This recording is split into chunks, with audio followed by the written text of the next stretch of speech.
sebenarnya di antara semua yang paling unik itu manusia, katanya Descartes.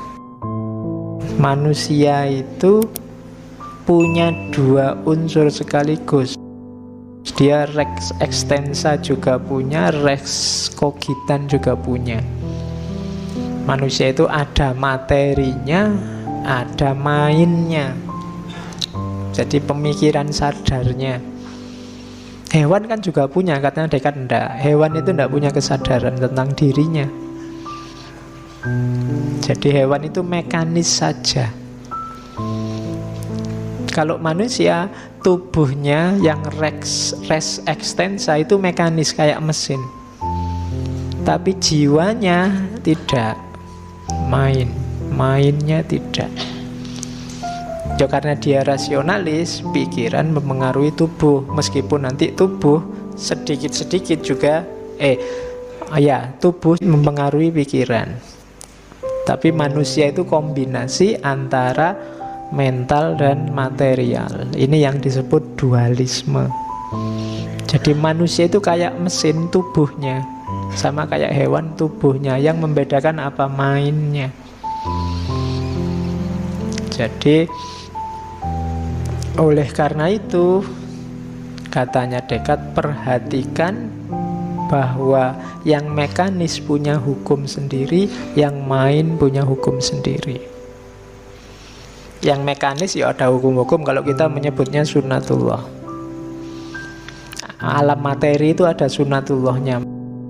Makanya kerja Tuhan, kalau dalam gagasan-gagasan filsafat barat termasuk Descartes, itu dianalogikan kayak tukang buat jam.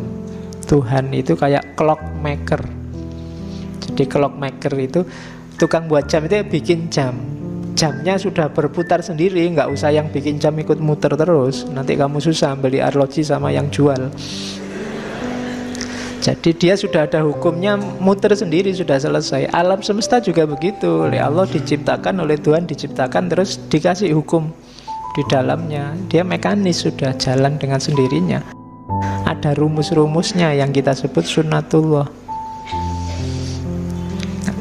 Kamu tidak usah tanya, lihat sekarang Tuhan itu ngapain Pak kalau sudah ada hukumnya. Ya, urusannya Tuhan sendiri, dia ngapain sekarang. Yang jelas alam semesta ada hukum-hukumnya. Ya nanti agak beda dengan teologi kita. Tapi itu yang dikenal pandangan bahwa Tuhan itu the clockmaker. Ya silahkan kamu pedomani sunnatullah ini. Itu kan maunya Descartes. Alam ini ada rumusnya. Itu yang dikejar-kejar barat, melahirkan perkembangan sains yang luar biasa. Itu berlaku untuk res extensa, untuk alam materi yang mekanis. Berlaku buat manusia, ya, tapi aspek materinya, fisiknya. Fisikmu itu mekanis, ada rumusnya, ada sunatullahnya. Kalau kamu kena virus, ya pilek. Habis kehujanan, ya bersin-bersin. Itu sudah ada rumusnya. Gitu loh. Pedomani itu. Nah, cuma yang mengendalikan yang materi tadi, kalau di manusia itu mainnya. Yang mendorong, menggerakkan, mengatur segalanya itu dimensi jiwanya, akalnya tadi. Karena manusia makhluk dua dimensi. Dia res materi, juga res kognisi. Kuncinya ternyata ada di akalnya. Ini agak beda dengan pandangan-pandangan ketuhanan sebelumnya. Kalau sebelum Descartes, era-era abad tengah, semuanya kan skenarionya Tuhan, yang menggerakkan manusia Tuhan. Sekarang jadinya sunnatullah, tapi khusus untuk manusia. Manusia ini yang satu-satunya makhluk berpikir, punya main. Dia yang mengontrol dirinya lewat mainnya, lewat akalnya. Badanmu itu mesin, supirnya akalmu, gampang-gampangannya gitu. Jadi kuncinya ada di akalmu nanti. Makanya kalau katanya Descartes, akal bisa sangat berpengaruh pada badan, tapi badan juga bisa berpengaruh tapi pada akal, tapi tidak sebanyak akal pada badan. Badanmu bisa sakit tapi semangatmu masih tangguh, itu bisa begitu.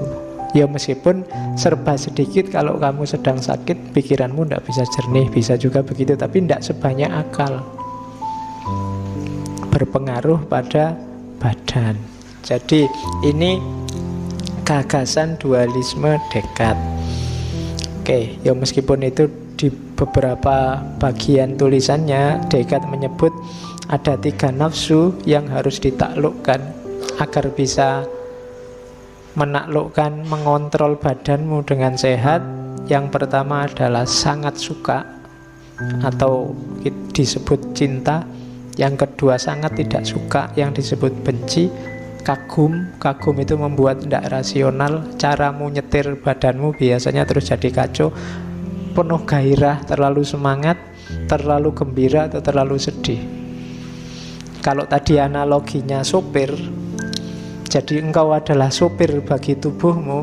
Hati-hati, hindari 6 hal ini biar kamu tidak tabrakan.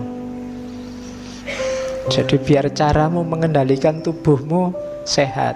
Jangan terlalu suka, jangan terlalu benci, jangan terlalu kagum, jangan terlalu semangat, jangan terlalu gembira, jangan terlalu sedih. Kalau ada 6 ini, nyopirmu bisa kacau, bisa nabrak-nabrak kiri kanan. Karena kita dualitas, ada 2 unsur, jasmani dan rohani. Ini teorinya kelihatan simpel, tapi jangan salah, di zaman itu ini awal. Nanti lahirnya psikologi-psikologi yang dualistis, bahwa manusia itu jasmani dan rohani. Bahkan pengaruhnya tidak cuma ke dunia psikologi, juga mungkin ke dunia rohani, dunia tasawuf. Itu gagasan ini diadopsi. Kalau dunia tasawuf bahkan jasad itu tidak penting, yang penting mind, yang penting yang rohani. Tapi awalnya dari sini, gagasan dualismenya Descartes.